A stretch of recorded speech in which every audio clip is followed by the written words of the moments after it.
Le peuple de Dieu de la paroisse Saint-Esprit de Bépanda Omnisport gardera à jamais la date du 1er octobre 2023.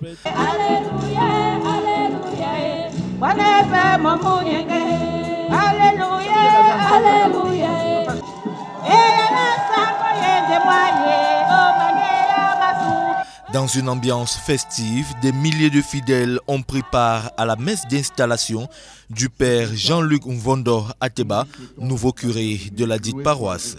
En présidant cette célébration eucharistique, l'abbé Sébastien Mongobéon, vicaire épiscopal de la zone Vouri 3, a remis les clés de cette église au nouveau berger. Donc vous avez désormais la garde. Veillez à ce qu'elle demeure véritablement un lieu de prière et d'adoration. Une ambiance chargée d'émotions qui a suscité la joie et l'action de grâce du père Jean-Luc Mvondo Ateba, qui a déjà une vision de ses priorités. Je ne peux que dire merci au Seigneur. Comme la Vierge Marie, le Seigneur fit pour moi des merveilles, saint est son nom. C'est avec beaucoup de joie que je prends à main cette paroisse et j'espère travailler avec la force de l'Esprit Saint sous la protection de la Sainte Vierge Marie pour que la gloire de son Fils Jésus règne toujours dans cette paroisse. Alors le chantier prioritaire, c'est d'abord de rencontrer tous les groupes, comme tout nouveau responsable qui arrive, c'est de prendre attache avec tous les groupes, toutes les CV. Vous avez suivi dans les annonces et c'est pour ça que j'ai convoqué jeudi prochain une assemblée générale où il y aura le conseil pastoral paroissial, le conseil des affaires économiques, tous les leaders de mouvement pour que nous puissions lire ensemble le guide pastoral donné par Monseigneur l'archevêque. À côté des priorités spirituelles, il y a des priorités structurelles dans le cœur des chrétiens du Saint-Esprit de Bépanda. Depuis l'arrivée du nouveau curé, nous avons pris le temps non seulement de lui laisser prendre contact avec le patrimoine de la paroisse. Nous lui avons montré les chantiers en cours dans notre paroisse, les commissions, comment est-ce qu'elles se déploient et comment est-ce que nous prenons les décisions et engageons économiquement la paroisse. Les souhaits sont de voir des choses importantes évoluer dans notre paroisse. On a des projets, on veut aussi voir aussi son aspect esthétique. Qu'est-ce qu'il a comme une idée d'innovation? Je l'ai assuré que nous, les anglophones, on va les donner nous support 100%. Qu'ensemble, on peut se lever l'image de cette paroisse à un autre niveau. On souhaite qu'ils mettent un accent très particulier sur la pastorale priante de notre paroisse Saint-Esprit. Nous souhaitons parachever avec lui l'œuvre de ses prédécesseurs. Le grand chantier en cours dans notre paroisse étant bien évidemment, comme vous le savez, le centre paroissial en construction. Nous avons tout un grand centre que nous construisons depuis 2 ans déjà. Nous souhaitons que grâce à son énergie, nous puissions achever ce centre. Et ce qui est bien d'ailleurs, c'est qu'il a déjà démarré. Il a déjà démarré ce jour en permettant que la semence de notre fête des récoltes se fasse ce jour. C'est parce qu'il veut lui-même, dès demain, poursuivre les travaux qu'ont engagés ses prédécesseurs. Ordonné prêtre le 30 juin 2012, le père Jean-Luc Mvondo Ateba remplace à la paroisse Saint-Esprit de Bépanda le père Patrick Boulouz Vandi, affecté comme curé à la paroisse Saint-François d'Assise de Koto.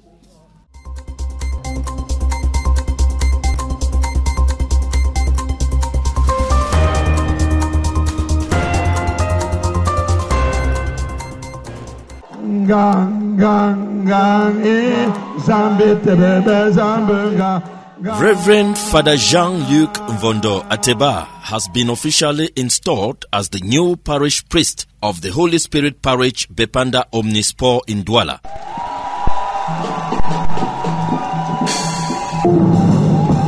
Father Mvondo was installed on the 26th Sunday Ordinary Time Year A during a Thanksgiving Mass at the Bepanda Parish, presided over by the Vure Zone 3 Episcopal Vicar, Reverend Father Sebastian Mongo Behon. In his sermon, Reverend Mongo Behon said Father Mvondo answered yes to work in God's vineyard. He said, as the second of the two sons whose father sent to work in his vineyard. In that day's gospel, Father Mvondo was the third who answered yes and went to the vineyard. The Vure Zone 3 Episcopal Vicar told the faithful not to compare the new parish priest with the former. La première chose, the first thing, ne comparez jamais Jean-Luc à Boulos Patrick.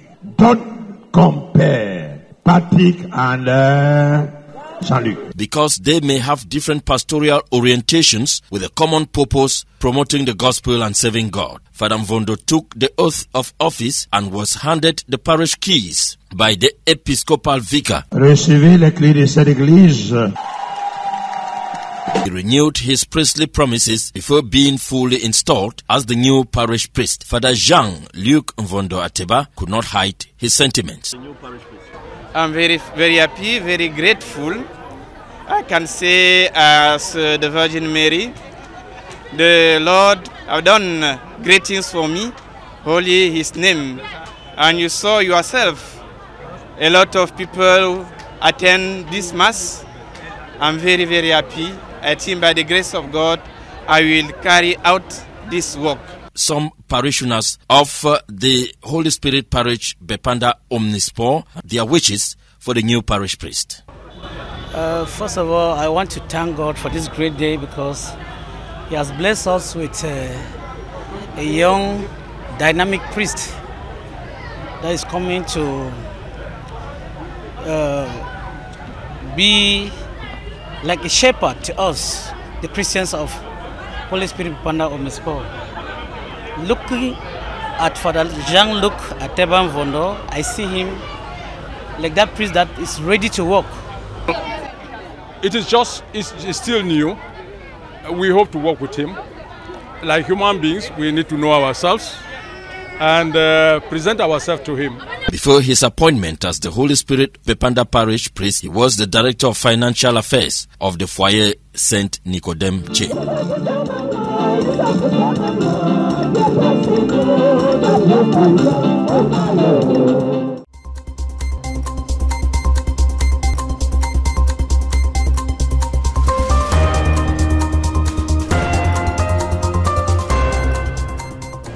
La Commission diocésaine Justice et Paix de l'archidiocèse de Douala s'engage à éradiquer la consommation de la drogue dans les quartiers et à instaurer la cohabitation pacifique dans les familles. Une campagne de sensibilisation des jeunes s'est tenue à cet effet le samedi 30 septembre 2023 à l'école centenaire de la paroisse Pentecôte Newton Aéroport dans la zone pastorale Voricis.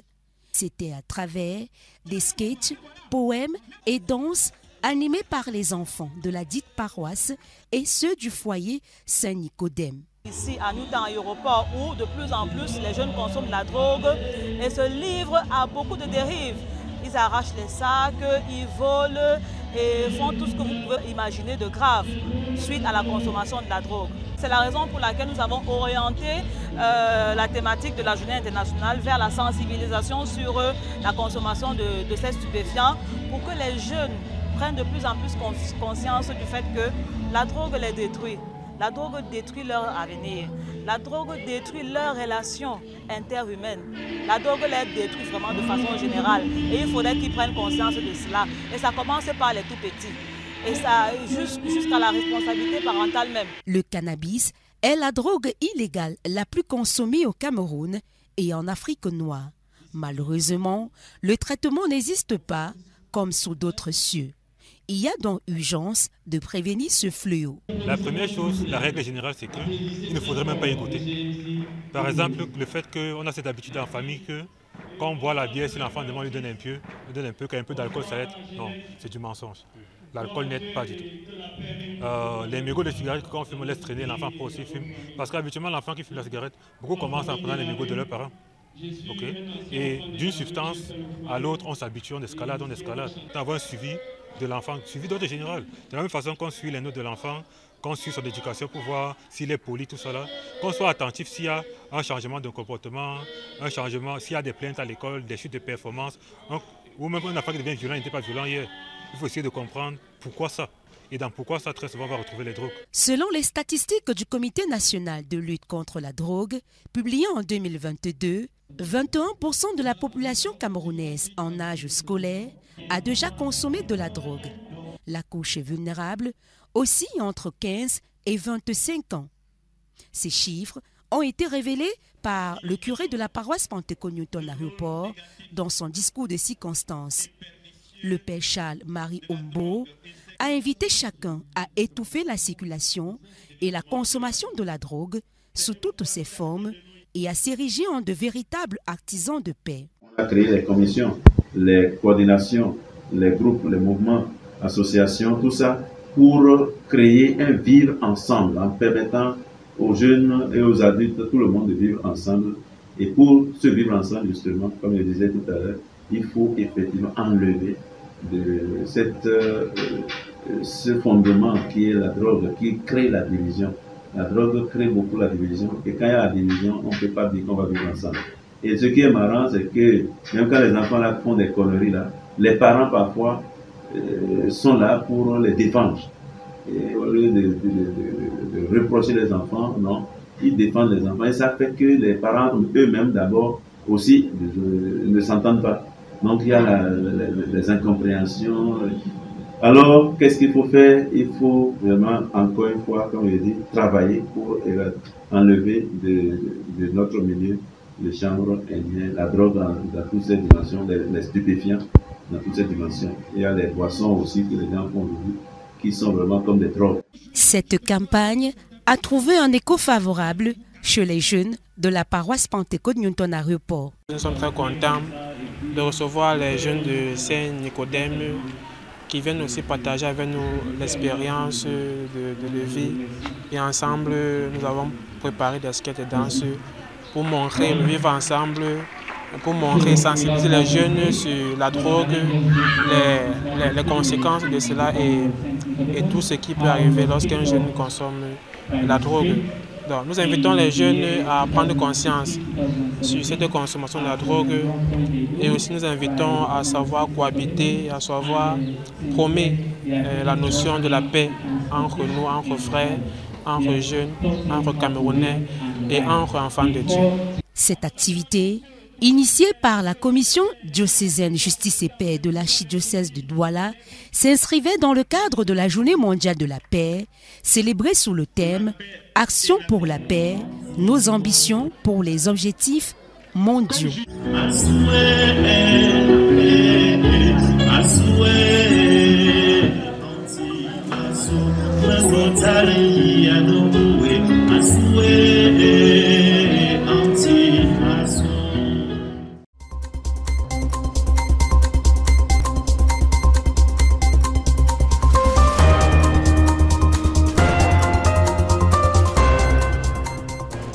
Within the framework of the International Peace Day that was celebrated on September 21, 2023, the Douala Archdiocesan Justice and Peace Commission sensitized the youth of Pentecost Newtown Aeroport Parish on Saturday, September 30, to the dangers of drug use and the need for peaceful coexistence. Welcoming the young people to the Centenary Catholic Primary School playground, the parish priest of Pentecost Parish, Reverend Father Charles Marie Hongbo, indicated that the event was well beyond a call for a ceasefire on drug use, but more to kill the evil from its base. This explains why the target was the youth. He said according to a 2022 report from the National Committee for the Fight Against Drugs, 21% of school-going children have already used drugs. He therefore called on those present to make the commitment to protect the future of future generations from the scourge of drug, to lay the foundation for peaceful coexistence and a better development of Cameroon. Father Charles Marie Hongbo evaluates the level of the drug scourge in the parish vicinity and what the parish is doing to reverse the trend. Many young boys, sometimes even young girls, you can see them together always, used to consume this the drug. Now, which type do they used to consume? I think the one which was very well known here was this Chambre Indian, what we call cannabis. And the man who was selling it, we made an effort to remove him from this quarter because this was one of the targets that we have to use. One of the points very important for us, we fought against him till we removed him from the quarter and stopped selling this thing. Now what happened is that these young boys among themselves, now they started buying it from outside and carried it inside. Think one day the policemen they came, we asked them to come and they really came and caught some among them, and they saw the drug and this thing with them inside their pocket. So we carried them to the jail. They stayed for at least 3 months, where they really corrected them. When they came back, all those who were with them, they all stopped. A Justice and Peace Commission member, Hoye Melanie Lees, explains why the Commission chose to focus on sensitizing young people to the dangers of drug use. It's very important for the young people to know that consumption of the drugs is very bad for them, because this consumption destroy them and destroy their future. So that it's very important, because the population, all the population are concerned, because when they consume that drugs, they come to kill you. Your family will rest in. Your family will be destroyed because this consumption. So it's very important for us to make sure that young people understand. Everybody understand that consumption of drug is very, very bad. It destroys our society. Even though awareness was created on the consequences of drug use on young people, a medical doctor who gave a presentation on the dangers of drug use, Dr. Togem Michel Guy, also explained how to help drug users to stop the practice. For those ones, the most important thing is first not to stigmatize them, okay? Because if you stigmatize them, they'll be afraid. They will not show up. They will not tell you that I'm taking the drug. So there will be no room for help, okay? So the first thing is to let them know that even if they are taking it, they should let it know so that they can get the support they need. Okay, so the first thing is to avoid stigmatization, even for those who are known as consumers, because if you are stigmatizing someone who is known as consumer, the other one who is consumer and who people are not aware will not say it because he's afraid of going through the same thing. Okay, the first thing is to avoid stigmatization, so let them know that we are there for them, and that in case they disclose whatever they are going through, we are there to help them get out of it. And now, after the person has disclosed the circumstances, now the next step is to seek for help, looking for professionals to assist the person in getting out of that. So the best thing to do here is, first, the professional is usually the psychiatrist, the general practitioners who is exposed to mental health issues, or the, the psychiatric nurse. Those are the curers. Now, in case those ones are not available, you can also look for anyone who is exposed to the field of mental health. This includes psychologists and even teachers who are trained to the issue of mental health and substance use, and so on and so forth. A participant, Maximilian Taive of Pentecost Parish, also explains what she learned from the event. Okay, for drugs, I've written that drugs can lead to death, to madness, and can even lose your life with drugs, your future, in fact. And about peace, you must learn how to live together, to love one another. The event also featured drama presentations, sketches, dances, the recitation of poems, and an educative testimony from a former drug user. This year's International Peace Day theme is Action for Peace, Our Ambitions for the Global Goals.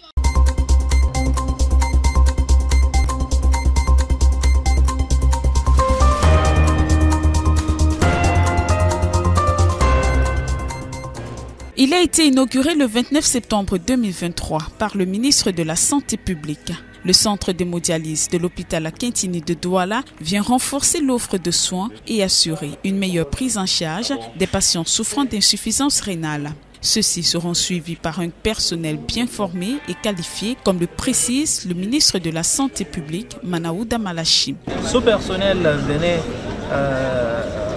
et en cours d'ailleurs, même en train d'être formé à l'hôpital général, qui a déjà une grosse équipe qui s'occupe des personnes insuffisantes rénales. Donc en réalité, je crois qu'on n'a pas un gros souci en termes de personnel dans le cadre du centre, ni dans d'autres centres aussi, parce que vous savez très bien, le président de la République a demandé que chaque chef-lieu de région ait un centre.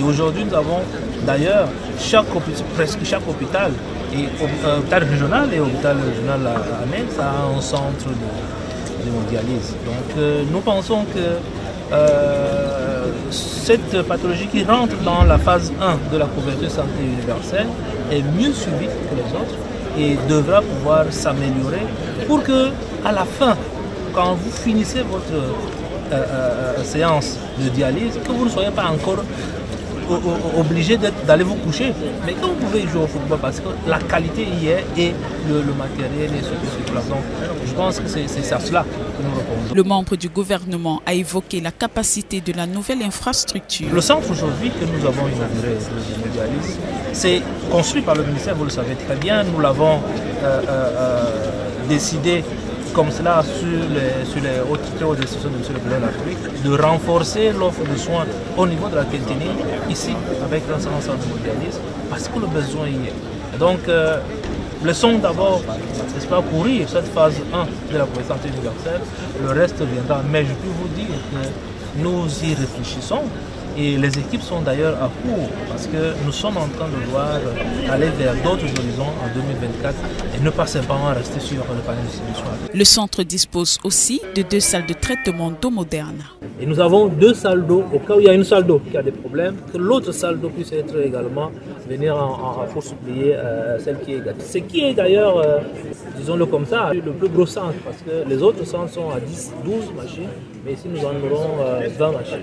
Rappelons que l'hémodialyse est le seul traitement de substitution rénale disponible au Cameroun. Il est subventionné à 95% par l'État depuis l'année dernière.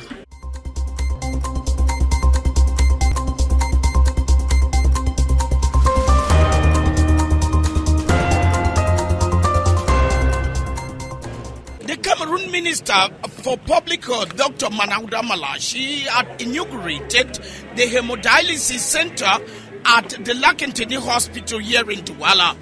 The inaugural ceremony took place at the esplanade of the hospital on Friday, September 29, 2023, in the presence of the Director General of Akintini Hospital, Professor Esomba Noel, flanked by political, religious and traditional authority. The hemodialysis unit was equipped with modern machines to cater for the well-being and patients living with kidney problems in the Littoral region saw the light of day when Dr. Manaouda Malachi stated that the state of Cameroon was concerned of the well-being of her population. The importance of the hemodialysis unit at the Akintini Hospital therefore cannot be overemphasized. We are inaugurating this center.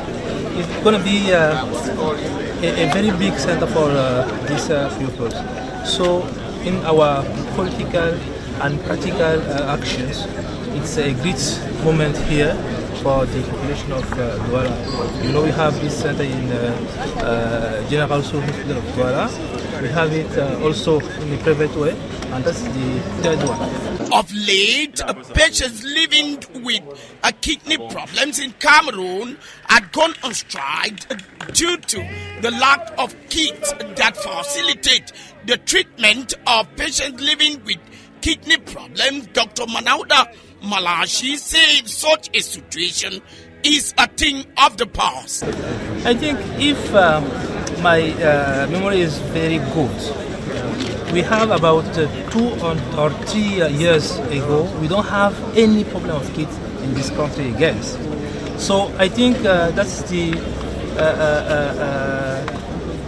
matter we have already have the answer to this matter. The hemodialysis unit at the Lakentini Hospital therefore is come to relieve the worries and the frustration of patients living with kidney problems in the littoral region and other regions of the country.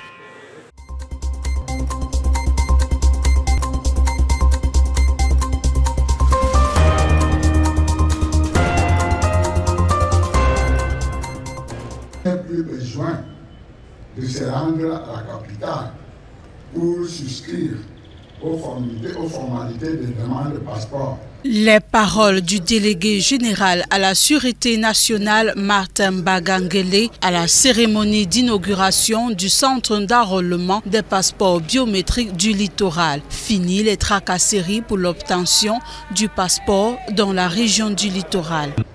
De rechercher des interventions, de se laisser embarquer dans des réseaux mafieux d'arnaque pour se faire établir un passeport biométrique au Cameroun. Avec le nouveau système de production du passeport biométrique en mode BOT, il n'y a plus de problème d'approvisionnement des stocks. Les soucis récurrents vécus il y a quelques années pour obtenir un passeport sont désormais et définitivement un lointain souvenir. D'une capacité de plus de 300 usagers pour enrôlement par jour. Nous avons une capacité de 350 usagers par jour pour l'enrôlement et 300 à 320 pour le bulletin par jour. Le centre d'enrôlement des passeports biométriques du littoral que nous honorons aujourd'hui rentre dans le cadre du contrat de partenariat public-privé entre l'État du Cameroun, représenté par la délégation générale à la Sûreté nationale, et le consortium germano-portugais INCM Authentique pour la mise en place d'un nouveau système de production des passeports biométriques au Cameroun. Un partenariat plutôt gagnant-gagnant à la satisfaction de l'État du Cameroun et de ses populations du littoral et autres régions voisines. Comme le souligne le représentant de l'archevêque de Douala à cette cérémonie d'inauguration, le recteur de la cathédrale Saint-Pierre et Paul de Bonadibon, l'abbé Bernard Ongatonien. Pour le passeport, je peux déjà témoigner parce que je l'ai fait dernièrement avec des confrères prêtres. Et nous avons reçu ce passeport en 48 heures. Et maintenant, les Camerounais souffrent de l'obtention de la carte d'identité. Pour le moment, le délégué l'a dit, c'est une promesse, mais il faut que la promesse soit effective pour que les Camerounais aient aussi leur carte d'identité. Et je crois que si ce qui est mis en pratique est effectif, je crois que nous tous nous serons contents. Parce que quelquefois c'était embêtant. Vous faites une carte d'identité, il faudra attendre 2, 3, 4 ans et vous n'avez pas la carte. Donc je crois que ce système nous permettra de ne plus souffrir. Une cérémonie à laquelle ont pris part les autorités administratives, civiles et religieuses de la région du littoral.